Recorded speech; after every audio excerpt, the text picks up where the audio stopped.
I'm really enjoying our journey through Exodus with all of you. Thank you for the way you've been following along and engaging in your groups. Today we're at lesson 6, where Moses is going to have two very dramatic encounters with the power of God, leading up to the receiving of the Ten Commandments, which will be our next lesson. Let's locate ourselves first of all, though. Israel has come out of Egypt after years of slavery, crossed the Red Sea. They've been wandering through the wilderness now for numbers of weeks. They have been provided bread by God supernaturally, as well as water, all pictures of Jesus in the New Testament. And all of a sudden, they reach opposition. And this is part of our lives as well. When I see literal battles in the Old Testament, I always try to picture them as the spiritual battle that you and I are in. We don't, the Apostle Paul in Ephesians 6 says, we don't fight flesh and blood, but we fight the demonic powers of the enemy who want to hinder our advance towards the promise of God. Israel's advancing towards the promise of God, and all of a sudden the enemy shows up to hinder that advance. The enemy were the Amalekites, historic enemies of Israel, who lived south of Judah, maybe as far reaching down as to northern Arabia. So Israel's kind of on the edges of where the Amalekites live, and they decide to stop Israel. They attack Israel. And Moses said to Joshua, this is Exodus 17 now, choose some of our men and go out to fight the Amalekites.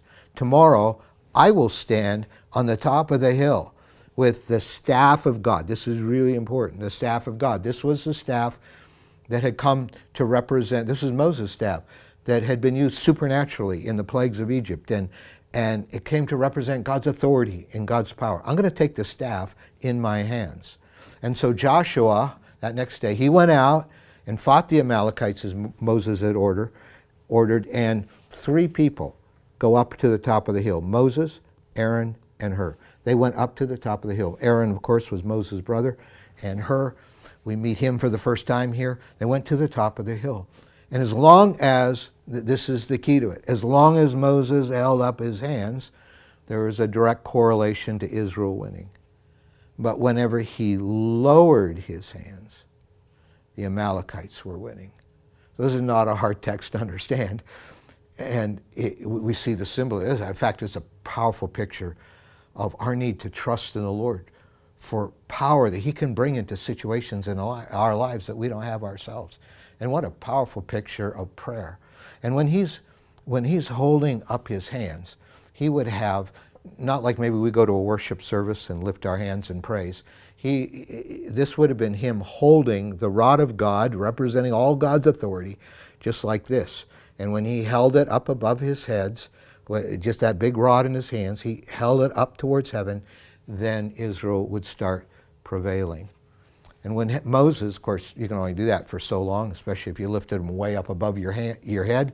So when Moses' hands grew weary, holding that rod, they took a stone and put it under him. So first of all, he could sit down. And then Aaron and Hur, his 2 friends, they held up his hands. What a powerful metaphor that is for people even come alongside us in times of great spiritual battle. And we just got to keep hanging in there in faith, keep hanging in there in prayer. And what a gift when people become our prayer partners or our encouragers. They're there just to hold up our hands. So they held up his hands, one on one side, one on the other, so that his hands remained steady. And God wants us to remain steady and just looking to him for his power and resource. So Joshua overcame the Amalekite army with the sword. See, Joshua had the sword, but Moses had the staff of God. And that is what became definitive in the battle. It's always both and. It's always spirit and stewardship, staff and sword in any advance.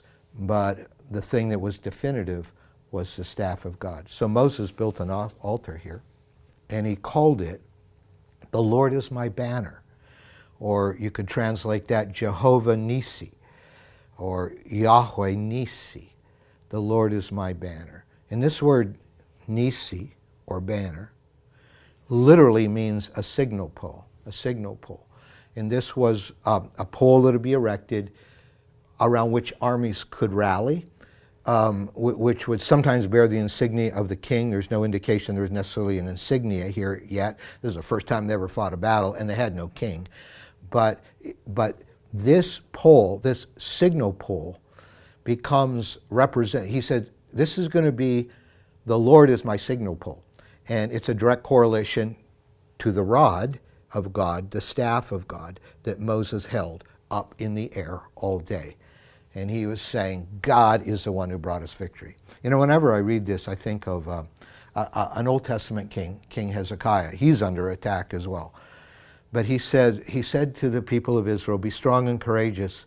Don't be afraid or discouraged because of the king, in this case of Assyria, and the vast army with him. We're in 2 Chronicles 32 here. For there is a greater power with us than with him. That's what the rod of God represents. That's what Moses doing this on the hill represented. It was saying, there is a greater power within us than with him. For with him is only the arm of the flesh. That means only physical strength is his. But with us is the Lord our God to help us and to fight our battles. This is the key to victory. So this would be a great moment maybe to reflect on our lives. How might you've experienced this in your life, where God just worked like supernaturally on your behalf? Or maybe even you'd want to think about and discuss people who have come alongside you and really helped hold up your hands at a critical time. They held up your hands in prayer and held up your hands in support. This would be a wonderful moment just to pause and reflect on that.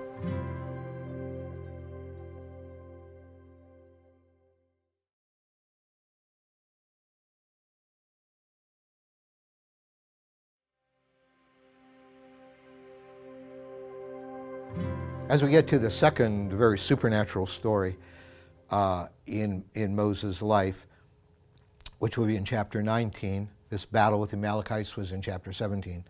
I just want to mention chapter 18 briefly. It's very easy read. It's very easy to understand, where Moses basically starts a small group ministry because he can't get to everybody all by himself. And so it's a powerful thing. When we talk about people holding up our hands, you know, we all need prayer partners. We need to be in a small group. We need people who are walking this journey with us and holding our hands up. So Exodus 18 is all about Moses starting a small group ministry, all the way down to 10 people in a small group, and the whole nation divided that way. It'd be fun reading for later. But now we're coming to chapter 19, and another dramatic revelation of God's power.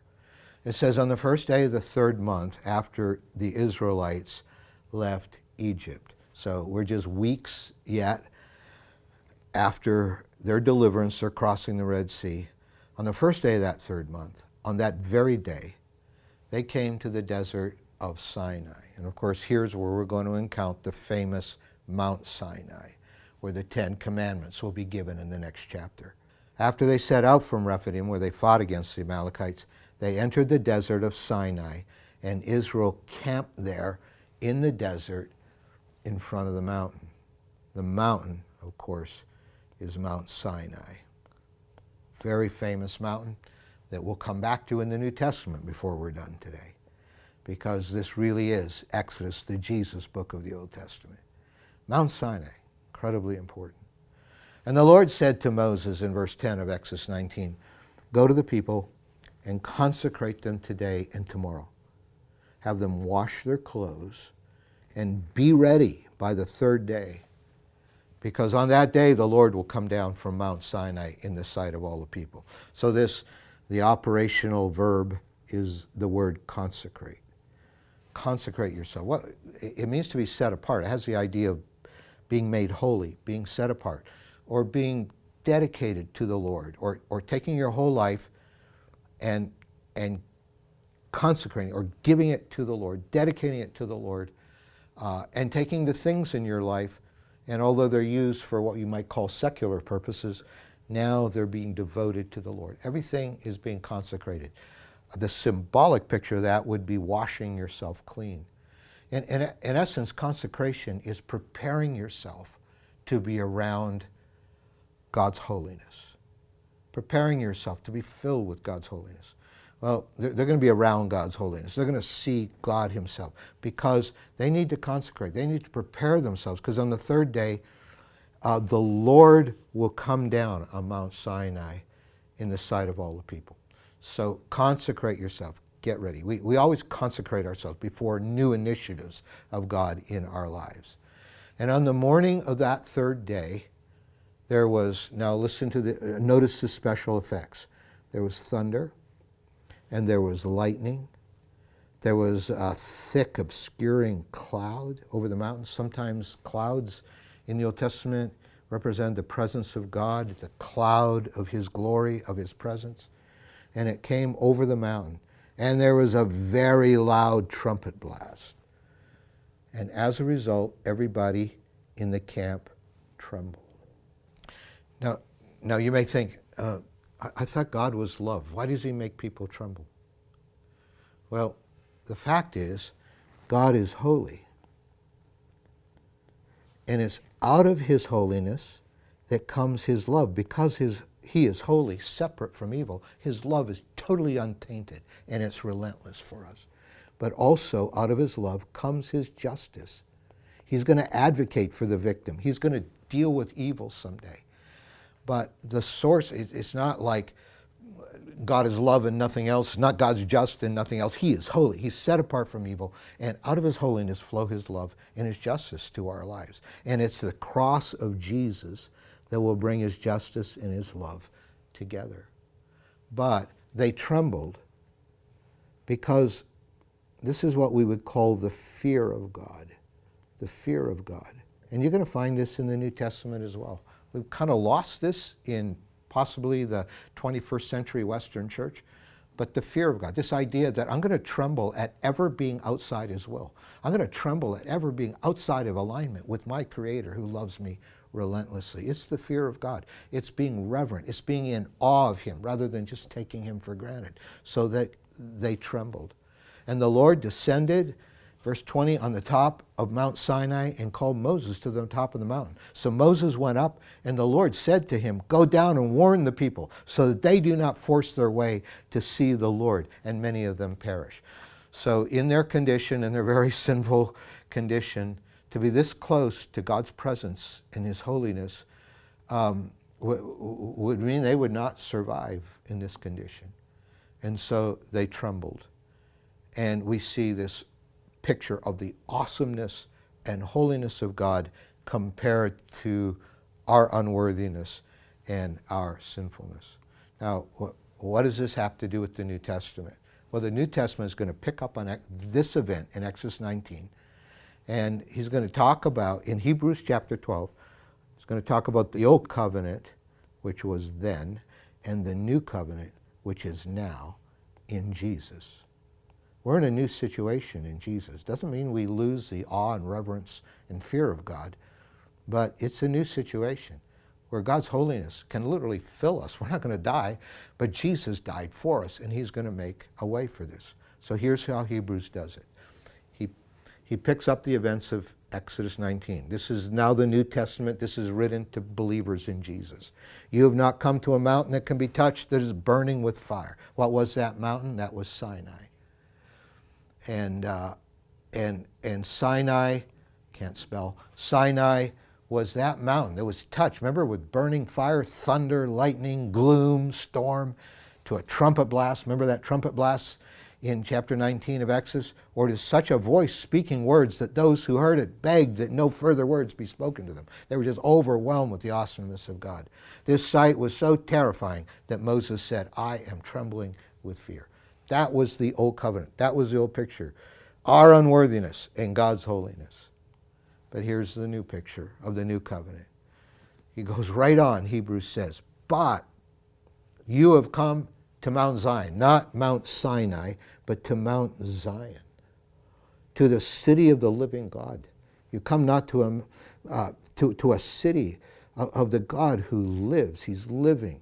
And you come to the heavenly Jerusalem. So this is heavenly. This is not dark gloom. This is heavenly. And you've come to thousands upon thousands of angels in joyful assembly, not a nation full of people just trembling like, God, don't kill us, but of joyful assembly. So everything's opposite to Mount Sinai, this new mountain of Zion that we come to in the gospel, in Jesus. You've come to God, the judge of all, and to the spirits of the righteous made perfect, to Jesus, the mediator of a new covenant. Jesus stood between God in his holiness and us in our unworthiness, and he mediated. When on the cross, he brought together love and justice, and he died in our place so that we could be forgiven. We could be filled with his very presence and his spirit. This is the gospel that sets us free. The Old Testament was a picture of the awesomeness of God and our unworthiness, but now here comes Jesus. And so the writer of Hebrews picks up the Mount Sinai and Mount Zion and said, there was the old, but the old pointed to what now is being fulfilled in Jesus. And so the writer of Hebrews ends that chapter by saying, therefore, since we are receiving a kingdom that cannot be shaken, let us as believers in Jesus be thankful.